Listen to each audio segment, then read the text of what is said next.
ನಾನು ಮುಖ್ಯಮಂತ್ರಿ ಸ್ಥಾನಕ್ಕೆ ರಾಜೀನಾಮೆಯನ್ನು ಸಲ್ಲಿಸಿದ್ದೇನೆ.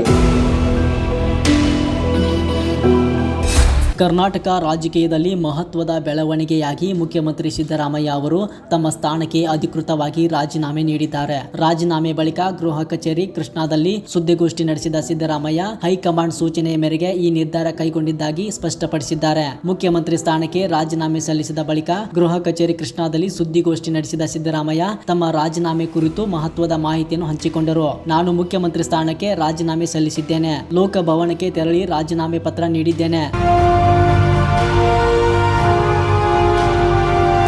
ರಾಜ್ಯಪಾಲ ತಾವರ್ಚಂದ್ ಗೆಹ್ಲೋಟ್ ಅವರು ಬೆಂಗಳೂರಿನಲ್ಲಿ ಇಲ್ಲದ ಕಾರಣ ಅವರ ಕಾರ್ಯದರ್ಶಿಗೆ ರಾಜೀನಾಮೆ ಪತ್ರ ಸಲ್ಲಿಸಿದ್ದೇನೆ ಎಂದು ಸಿದ್ದರಾಮಯ್ಯ ಹೇಳಿದರು. ಇನ್ನು ಮಾತನಾಡಿದ ಅವರು, ಮೊನ್ನೆಯೇ ಕಾಂಗ್ರೆಸ್ ಹೈಕಮಾಂಡ್ ನಾಯಕರು ರಾಜೀನಾಮೆ ನೀಡುವಂತೆ ಸೂಚಿಸಿದ್ದರು. ಹೈಕಮಾಂಡ್ ಸೂಚನೆಗೆ ನಾನು ಸಮ್ಮತಿ ಸೂಚಿಸಿದ್ದೆ. ನಾಡಿದ್ದು ರಾಜೀನಾಮೆ ಸಲ್ಲಿಸುತ್ತೇನೆ ಎಂದು ಅವರಿಗೆ ತಿಳಿಸಿದ್ದೆ. ಅದರಂತೆ ಇಂದು ಅಧಿಕೃತವಾಗಿ ರಾಜೀನಾಮೆ ನೀಡಿದ್ದೇನೆ ಎಂದು ಸ್ಪಷ್ಟಪಡಿಸಿದರು. ಸಿದ್ದರಾಮಯ್ಯ ಅವರ ಈ ಹೇಳಿಕೆಯಿಂದ ಕಳೆದ ಹಲವು ದಿನಗಳಿಂದ ರಾಜ್ಯ ರಾಜಕೀಯದಲ್ಲಿ ನಡೆಯುತ್ತಿದ್ದ ನಾಯಕತ್ವ ಬದಲಾವಣೆ ಚರ್ಚೆಗೆ ಅಧಿಕೃತ ಮುದ್ರೆ ಬಿದ್ದಂತಾಗಿದೆ.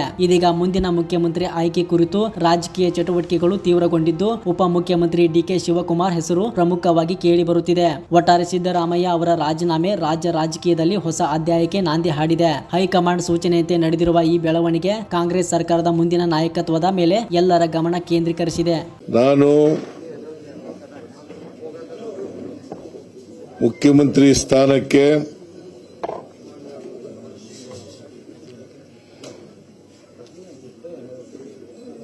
ರಾಜ್ಯಪಾಲರ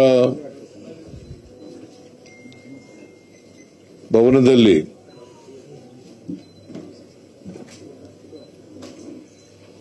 ರಾಜೀನಾಮೆಯನ್ನು ಸಲ್ಲಿಸಿದ್ದೇನೆ.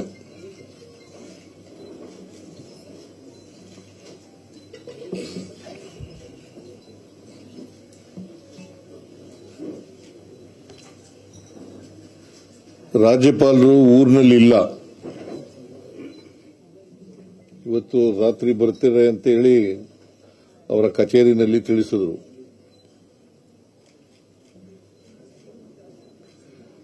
ಆದ್ದರಿಂದ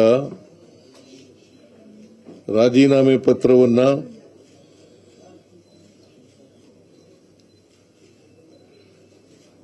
ಅವರ ಕಚೇರಿ, ಅವರ ಕಾರ್ಯದರ್ಶಿ, ಅವರ ಬಳಿ ಕೊಟ್ಟಿದ್ದೇನೆ.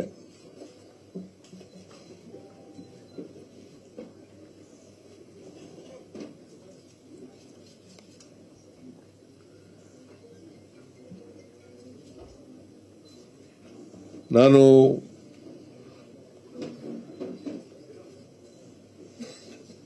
ಮೊದಲಿನಿಂದಲೂ ಹೇಳ್ತಿದ್ದೆ, ಅನೇಕ ಸಾರಿ ಹೇಳಿದ್ದೀನಿ ಮಾಧ್ಯಮದವರು ಮುಂದೆ ಮತ್ತೆ ಹೊರಗಡೆ,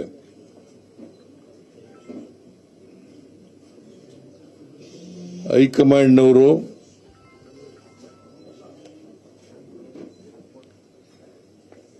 ಯಾವಾಗ ಸೂಚಿಸ್ತಾರೆ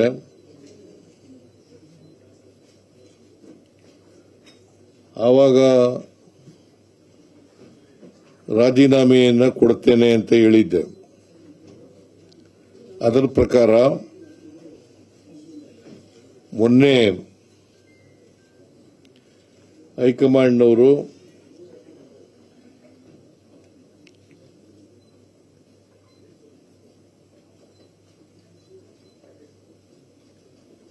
ರಾಜೀನಾಮೆ ಕೊಡಿ ಅಂತ ಹೇಳಿದ ಮೇಲೆ ನಾನು ನಾಳಿದ್ದು ರಾಜೀನಾಮೆ ಕೊಡ್ತೇನೆ ಅಂತ ಹೇಳಿದೆ. ಅಂದ್ರೆ ಇವಂದು